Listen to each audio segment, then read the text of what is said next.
Hello student, my self doctor Richa Sharma. और last lecture में मैं आपको 11th क्लास का एटॉमिक स्ट्रक्चर चैप्टर पढ़ा रही थी। तो एटॉमिक स्ट्रक्चर में मैंने आपको इलेक्ट्रॉन, प्रोटॉन, न्यूट्रॉन की डिस्कवरी पढ़ा दी है। आज हम डिस्कस करेंगे उससे आगे का टॉपिक थॉमसन मॉडल। ठीक है, तो थॉमसन मॉडल डिस्कस करेंगे। आप नोट्स बना रहे हैं तो आप लिख लीजिएगा थॉमसन मॉडल। थॉमसन मॉडल में मुझे आपको 4 पॉइंट्स लिखाने हैं। फर्स्ट पॉइंट है, समझिएगा, थॉमसन साइंटिस्ट ने बताया था कि एटम स्फेरिकल होता है। ये बताना भी देखिए बहुत बड़ी बात है कि एटम स्फेरिकल है। एटम इतना माइन्यूट है कि हमें नज़र तो आ नहीं रहा कि वो स्फेरिकल है कि स्क्वायर है। तो ये बताना भी बहुत बड़ी बात है कि एटम इज स्फेरिकल पार्टिकल। जब थॉमसन साइंटिस्ट ने अपना मॉडल दिया था उस टाइम न्यूट्रॉन डिस्कवरी नहीं हुई थी। तो थॉमसन साइंटिस्ट ने अपने मॉडल में केवल इलेक्ट्रॉन और प्रोटॉन का अरेंजमेंट बताया था। थॉमसन मॉडल के रिजेक्ट होने का रीज़न ही क्या है? Neutron discovery. न्यूट्रॉन डिस्कवरी हुई तो उनसे पूछा गया न्यूट्रॉन कहाँ है, तो वो बता नहीं पाए। थॉमसन साइंटिस्ट ने बताया था atom is spherical neutral particle. Neutral means जितने माइनस के इलेक्ट्रॉन हैं उतने ही प्लस के प्रोटॉन होंगे, न्यूट्रल पार्टिकल।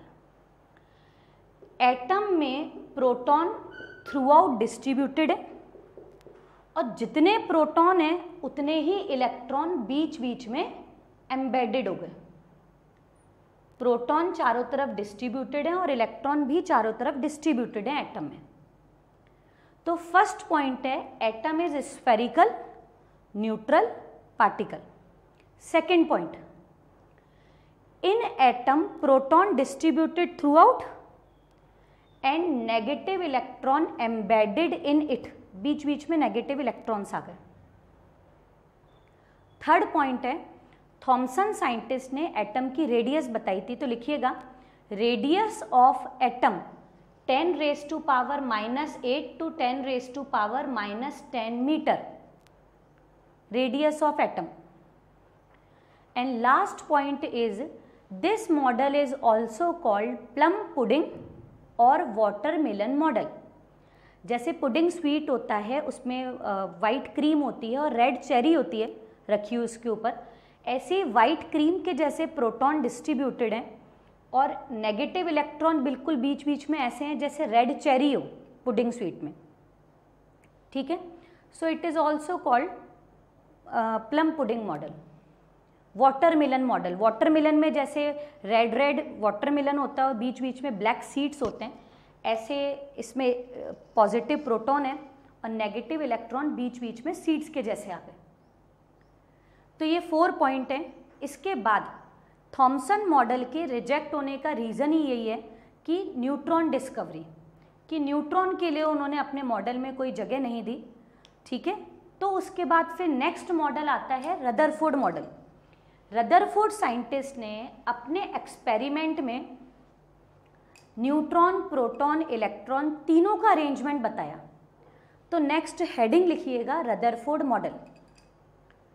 अब सबसे पहले मैं आपको रदरफोर्ड मॉडल का एक्सपेरिमेंट एक्सप्लेन कर रही हूँ, वो देख लीजिए आप। ठीक है, रदरफोर्ड साइंटिस्ट ने लेड का बॉक्स लिया।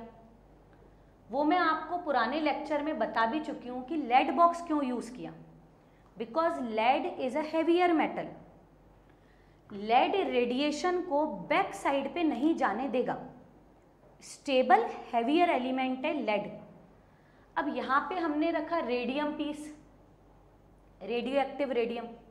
लेड के कारण उसके रेडिएशन बैक साइड में तो जा नहीं सकते, फ्रंट में ही जाएंगे।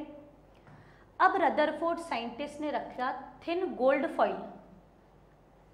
यहाँ पर उन्होंने ली गोल्ड की फॉइल। उस समय उनको तो नहीं पता था, लेकिन आज तो हमको पता है कि एटम के सेंटर में न्यूक्लियस है और चारों तरफ इलेक्ट्रॉन रिवॉल्व कर रहे हैं। तो हम तो डायग्राम में बना सकते हैं न्यूक्लियस सेंटर में, इलेक्ट्रॉन रिवॉल्व।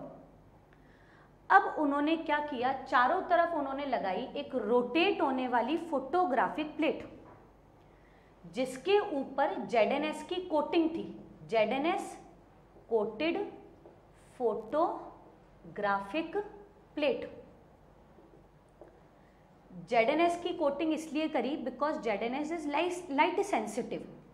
जब रेडिएशन आएंगे तो इस फोटोग्राफिक प्लेट पर डेवलप हो जाएंगे, ठीक है, इसलिए ZNS कोटेड प्लेट यूज़ करी। अब रदरफोर्ड मॉडल जो है, उसके रदरफोर्ड मॉडल में 3 ऑब्जर्वेशन और उसके 3 conclusion. First observation, Rutherford scientist ने क्या देखा कि अधिकतर रेज जो आ रही है वो सीधी निकल गई। मोस्ट रेज पास्ड स्ट्रेट, वो कहीं भी डेविएट नहीं हो रही, वो सीधी जा रही है। It means most part of the atom is empty, atom का अधिकतर पार्ट खाली है, ठीक है, वो सीधी निकल गई। कुछ अल्फा रेज ऐसी थी जो कुछ एंगल पे डेविएट हो गई, कुछ अल्फा रेज ऐसी थी जो कुछ एंगल पे डेविएट हो गई। अल्फा रेज जो होती हैं वो पॉजिटिव रेज होती हैं, तो उन्होंने क्या देखा कि जो रेज सेंटर में जाती है ना वो डेविएट हो रही है। इसका मतलब एटम के सेंटर में कुछ ना कुछ पॉजिटिव है, पॉजिटिव पॉजिटिव रिपल्शन हुआ तो रेज मुड़ गई, डेविएट हो गई। इसका मतलब एटम के सेंटर में कुछ ना कुछ पॉजिटिव पार्ट है। और लास्ट, उन्होंने देखा कि 10,000 में से 1 रे ऐसी थी जो बाउंसिंग बैक हो गई, 180 डिग्री पर टर्न हो गई। 10,000 में से 1 रे बाउंसिंग बैक हो गई। It means this positive part is very small. मतलब ये पॉजिटिव पार्ट इतना छोटा है कि एक ही रे उसके आमने सामने आई, जो आमने सामने आई उसको सबसे ज्यादा रिपल्शन मिला तो बिल्कुल ही मुड़ गई। एक ही रे मुड़ रही है, मतलब वो पार्ट कितना छोटा होगा। आप ऐसे इमेजिन कर सकते हैं, रदरफोर्ड साइंटिस्ट ने बोला कि आप इसको, ये इतना छोटा है न्यूक्लियस, आप इसको इस तरीके से इमेजिन करिए कि फुटबॉल का ग्राउंड है। वो फुटबॉल का ग्राउंड क्या है? एटम। और फुटबॉल ग्राउंड के सेंटर में जो मक्खी बैठी है वो न्यूक्लियस है। तो आप इमेजिन करें कि न्यूक्लियस एटम के कंपैरिजन में कितना स्मॉल होता होगा, ठीक है। तो फिर रदरफोर्ड साइंटिस्ट ने बोला कि सेंटर में कुछ ना कुछ प्लस है। अब पॉजिटिव क्या होता है? प्रोटॉन। तो उन्होंने बोला कि डेफिनेटली प्रोटॉन तो सेंटर में, ठीक है। अब इलेक्ट्रॉन तो सेंटर में हो नहीं सकता, नहीं तो प्लस माइनस न्यूट्रल हो जाएंगे। तो उन्होंने बोला पॉजिटिव प्रोटॉन न्यूक्लियस में, इलेक्ट्रॉन चारों तरफ रिवॉल्व कर रहे हैं, माइनस के इलेक्ट्रॉन, सेंटर पॉजिटिव है ना। अब उन्होंने सोचा न्यूट्रॉन कहाँ होंगे। यदि हम बाहर सोचें, न्यूक्लियस से बाहर है, तो जो मोस्ट रेज सीधी चली गई वो सीधी जा ही नहीं सकती थी। ये रेज न्यूट्रॉन से टकरा के अपना पाथ डेविएट कर लेती। इसका मतलब न्यूट्रॉन बाहर नहीं है, न्यूट्रॉन न्यूक्लियस में है। अब आप सोचेंगे कि इलेक्ट्रॉन भी तो बाहर है, उनसे कोलाइड करके अल्फा रेज डेविएट क्यों नहीं हुई? क्योंकि इलेक्ट्रॉन का मास नेग्लिजिबल है, उनसे टकरा के अल्फा रेज अपना पाथ चेंज नहीं कर सकती थी। और सेकंड ये भी है कि इलेक्ट्रॉन नेगेटिव है और अल्फा रेज पॉजिटिव है, तो नेगेटिव इलेक्ट्रॉन ने पॉजिटिव रेज को अट्रैक्ट किया, जिससे वो भागती हुई सीधी चली गई बिना डेविएट हुए। तो यहां से रदरफोर्ड साइंटिस्ट ने कंक्लूजन निकाला कि न्यूट्रॉन प्रोटॉन न्यूक्लियस में और इलेक्ट्रॉन चारों तरफ रिवॉल्व कर रहे हैं, ठीक है। फर्स्ट टाइम न्यूक्लियस की डिस्कवरी रदरफोर्ड साइंटिस्ट ने करी थी। So this model is also called nuclear model. Rutherford scientist ने बताया न्यूक्लियस के चारों तरफ इलेक्ट्रॉन बिल्कुल वैसे रिवॉल्व कर रहा है जैसे सन के चारों तरफ प्लैनेट रिवॉल्व करते हैं। So this model is also called solar model और प्लैनेटरी मॉडल, ठीक है। तो रदरफोर्ड मॉडल की 3 नेम और हैं। न्यूक्लियर मॉडल, दिस मॉडल, आप नोट्स बना रहे हैं तो आप लिख लीजिए, this model is also called nuclear model, planetary model और सोलर मॉडल। आगे लिखिएगा, Rutherford bombarded alpha rays on thin gold foil and scattered rays observed on ZNS coated photographic plate. अब लिखिए 3 ऑब्जर्वेशन और उसके 3 conclusion. First observation, most rays passed straight. It means most part of the atom is empty. Second point, some rays deviate by a small angle. It means this positive part is atom consists some positive part at the center. And last point, one ray up to 10,000 bouncing back. It means this positive part is very small. ये Rutherford model की theory हो गई और उसके observation and conclusion हो गया. अब हम नेक्स्ट डिस्कस करते हैं characteristic of Rutherford model. Rutherford model के क्या कैरेक्टरिस्टिक है? फर्स्ट, सबसे पहले रदरफोर्ड साइंटिस्ट ने बताया था न्यूट्रॉन प्रोटॉन न्यूक्लियस में होते हैं. ठीक है, फर्स्ट टाइम उन्होंने बताया neutron and proton present in nucleus. Next उन्होंने बताया था कि इलेक्ट्रॉन न्यूक्लियस के चारों तरफ रिवॉल्व कर रहा है. Electron revolve around the nucleus. Next, इसके बाद उन्होंने बताया था रेडियस ऑफ एटम. एटम की रेडियस उन्होंने बताई थी 10⁻⁻8 to 10⁻⁻10 मीटर. वो तो थॉमसन साइंटिस्ट ने भी बताई थी, अपन ने देखा था अभी. नेक्स्ट उन्होंने बताया था रेडियस ऑफ न्यूक्लियस. उन्होंने न्यूक्लियस की रेडियस बताई थी 10⁻13 to 10⁻15 मीटर. ठीक है, ये रदरफोर्ड मॉडल के हमने कैरेक्टरिस्टिक लिख दिए 4 पॉइंट्स. अब इससे आगे का नेक्स्ट पॉइंट हम डिस्कस करते हैं. हम इस डायग्राम को हटा देते हैं, रदरफोर्ड मॉडल के डायग्राम को, और यहाँ ऊपर ही हम इसके कैरेक्टरिस्टिक लिख देते हैं. अब हम कंपेयर करते हैं, जो मैंने आपको बताया था कि न्यूक्लियस जो है वो एटम के कंपैरिजन में बहुत स्मॉल होता है. आप यूँ सोच सकते हैं कि एटम फुटबॉल ग्राउंड है और न्यूक्लियस उसके सेंटर में बैठी हुई मक्खी है. ठीक है, कंपैरिजन देखिएगा आप. रेडियस एटम और रेडियस ऑफ न्यूक्लियस में कंपेयर करिए. एटम की रेडियस है -10 मीटर, -15 मीटर. इसको सॉल्व करिए. Radius of atom divide by radius of nucleus equal to 10⁵5. ठीक है, 50 1 लाख. एटम की जो रेडियस है वो न्यूक्लियस की रेडियस से 10⁵5 टाइम्स ज़्यादा होती है. न्यूक्लियस की रेडियस एटम की रेडियस की इक्वल नहीं है. जब न्यूक्लियस की रेडियस को 10⁵5 टाइम्स हम इंक्रीज करते हैं तब जाके वो एटम की इक्वल होती है. तो सोचिए न्यूक्लियस एटम के कंपैरिजन में कितना स्मॉल होता होगा. 1 लाख टाइम. दोनों के volume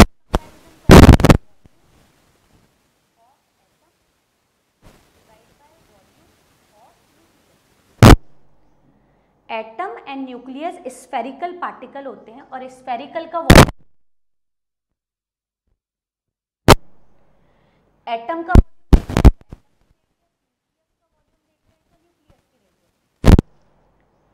volume of atom divide by volume of nucleus. 4/3 पाई से 4/3 पाई कैंसिल, बचा क्या? RA/RN का होल क्यूब. एटम की रेडियस क्या है? 10⁻⁻10 -15 का होल क्यूब. आंसर आया VA/VN इक्वल टू 10⁻15. ये बहुत बड़ी क्वांटिटी है. ठीक है, it means VA equal to 10⁻15 into VN. Nucleus का वॉल्यूम एटम के वॉल्यूम से 10⁻15 टाइम्स लेस है. न्यूक्लियस के वॉल्यूम को 10⁻15 टाइम इंक्रीज करोगे जब वो एटम की इक्वल आएगा. तो हुआ ना न्यूक्लियस बहुत ज़्यादा स्मॉल एटम के कंपैरिजन में. तो ये मैंने आपको रदरफोर्ड के सारे कैरेक्टरिस्टिक जो हैं वो बता दिए. एक लास्ट पॉइंट आप और देख लीजिएगा. रदरफोर्ड साइंटिस्ट ने रेडियस ऑफ न्यूक्लियस और एटॉमिक मास के बीच में रिलेशन का फॉर्मूला दिया था. Radius of nucleus directly proportional atomic mass raise to power 1/3, ठीक है, रेडियस ऑफ न्यूक्लियस, और यहाँ पे कांस्टेंट R0 लगा दिया उन्होंने। तो एक रिलेशन दिया था न्यूक्लियस की रेडियस और एटॉमिक मास का, वो भी मैंने आपको बता दिया है। तो रदरफोर्ड के सारे कैरेक्टरिस्टिक जो है वो कंप्लीट हो चुके हैं। अब इतनी शानदार थ्योरी है रदरफोर्ड थ्योरी, इसके 2 ड्रॉबैक्स। तो अब हम डिस्कस करते हैं कि रदरफोर्ड थ्योरी के 2 ड्रॉबैक्स कौन से थे, ठीक है। मैंने आपको समरी चैप्टर की पहले ही बताई हुई है। रदरफोर्ड के इन 2 ड्रॉबैक को सॉल्व करने के लिए फिर नेक्स्ट साइंटिस्ट कौन आएगा? बोर। तो रदरफोर्ड थ्योरी का लास्ट टॉपिक है ड्रॉबैक। लिमिटेशन बोल दीजिए, लिमिटेशन कुछ भी लिख सकते हैं आप। फर्स्ट ड्रॉबैक तो रदरफोर्ड साइंटिस्ट ने बोला था कि जब न्यूक्लियस के चारों तरफ इलेक्ट्रॉन रिवॉल्व करता है तो इलेक्ट्रॉन कंटिन्यूअसली एनर्जी लॉस करता जाता है, कंटिन्यूअसली इलेक्ट्रॉन एनर्जी लॉस करेगा और एक दिन उसकी एनर्जी फिनिश हो जाएगी और वो न्यूक्लियस में ही गिर जाएगा। अच्छा, सबसे खास बात यह है रदरफोर्ड का ड्रॉबैक खुद रदरफोर्ड ने ही डिस्कवर किया था, किसी और ने नहीं बताया। रदरफोर्ड साइंटिस्ट ने बोला कि मुझे ऐसा लगता है कि इलेक्ट्रॉन एनर्जी लॉस करके न्यूक्लियस में गिर जाएगा, it means atom is unstable, but we all know that atom is stable. ये पेन का एटम आज भी है और कल भी रहेगा, हम जानते हैं कि एटम स्टेबल है, ठीक है। लेकिन उन्होंने बोला मेरे अकॉर्डिंग मेरे को ऐसा लग रहा है कि एटम अनस्टेबल है, जबकि मैं खुद जानता हूं कि एटम स्टेबल है। तो ये मुझसे कहाँ गलती हो रही है वो मैं नहीं समझ पा रहा हूं, ठीक है। तो उनका ड्रॉबैक था electron revolve around the nucleus and emit energy in the form of radiation के फॉर्म में वो एनर्जी निकालते हैं, in the form of radiation, and plugged into the nucleus, nucleus में ही गिर जाएगा, into the nucleus. It means atom is unstable, इसका मतलब एटम अनस्टेबल है, but we all know that atom is stable, but we know that atom is stable. ये हो गया first drawback. Second drawback, Rutherford scientist ने सोचा कि जब इलेक्ट्रॉन कंटिन्यूअसली एनर्जी इमिट कर रहा है, इलेक्ट्रॉन एनर्जी इमिट करता है रेडिएशन के फॉर्म में, तो उन्होंने बोला जब इलेक्ट्रॉन कंटिन्यूअसली एनर्जी इमिट कर ही रहा है तो क्यों ना उस एनर्जी को फोटोग्राफिक प्लेट पर डेवलप करवा लें। तो इलेक्ट्रॉन कंटिन्यूअसली एनर्जी निकाल रहा था, तो रदरफोर्ड साइंटिस्ट ने सोचा कि ये रेडिएशन आएंगे और फोटोग्राफिक प्लेट पर डेवलप हो जाएंगे। रेडिएशन आए, डेवलप भी हुए, लेकिन कंटिन्यूअस नहीं, डिसकंटिन्यूअस, दूर दूर लाइन्स आई। तो उन्होंने कहा ऐसा कैसे हो गया, ये रेडिएशन डेवलप हो गए, ये रेडिएशन डेवलप हो गए, बीच के रेडिएशन कहाँ चले गए। तो रदरफोर्ड साइंटिस्ट ने बोला कि मेरे अकॉर्डिंग स्पेक्ट्रम कंटिन्यूअस आना चाहिए, लाइन कंटिन्यूअस आनी चाहिए, लेकिन डिसकंटिन्यूअस लाइन क्यों आ रही है ये रदरफोर्ड साइंटिस्ट को नहीं पता। ये ड्रॉबैक भी उन्होंने खुद ने ही डिस्कवर किया, उन्होंने खुद ने ही स्पेक्ट्रम डेवलप किया। तो वो सोच रहे थे कि कंटिन्यूअस आनी चाहिए लाइन, लेकिन उनको डिसकंटिन्यूअस लाइन मिली जिसका आंसर वो नहीं दे पाए। तो सेकंड ड्रॉबैक है when electron continuously emit energy then spectrum should be continuous,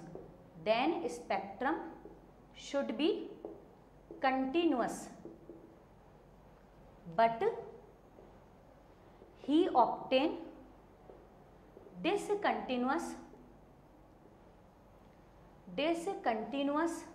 spectrum. इसका आंसर भी रदरफोर्ड साइंटिस्ट नहीं दे पाए, ठीक है। तो रदरफोर्ड की थ्योरी के ये 2 ड्रॉबैक्स थे जिनका आंसर वो नहीं दे पाए। तो इन दोनों ड्रॉबैक को सॉल्व करने के लिए नेक्स्ट साइंटिस्ट जो आएगा वो है बोर। बोर साइंटिस्ट ने अपने थ्योरी में रदरफोर्ड के इन दोनों ड्रॉबैक को सॉल्व किया, ठीक है। लेकिन हम इन ड्रॉबैक को सॉल्व करने से पहले, बोर थ्योरी पढ़ने से पहले आपको पहले मीनिंग पढ़ना पड़ेगा। व्हाट इज रेडिएशन, आपको रेडिएशन का मीनिंग आना कंपलसरी है, नहीं तो हम ड्रॉबैक को सॉल्व कैसे करेंगे। आपको कंटिन्यूअस और डिसकंटिन्यूअस स्पेक्ट्रम का मीनिंग आना चाहिए, तभी तो ड्रॉबैक सॉल्व होगा। और ड्रॉबैक को सॉल्व करने के लिए हमें हेल्प लेनी है प्लैंक थ्योरी की। तो इन ड्रॉबैक को सॉल्व करने के लिए नेक्स्ट थ्योरी बोर की आएगी, लेकिन अभी हम रुक जाते हैं, हम पहले मीनिंग समझते हैं। What is radiation, what is spectrum, what is Planck theory, फिर हम बोर थ्योरी में इन ड्रॉबैक को सॉल्व करेंगे, ठीक है। तो मैं आज का लेक्चर मेरा यहीं कंप्लीट होता है। नेक्स्ट लेक्चर में मैं आपको एक्सप्लेन करूंगी what is electromagnetic radiation. Okay students, thanks for watching.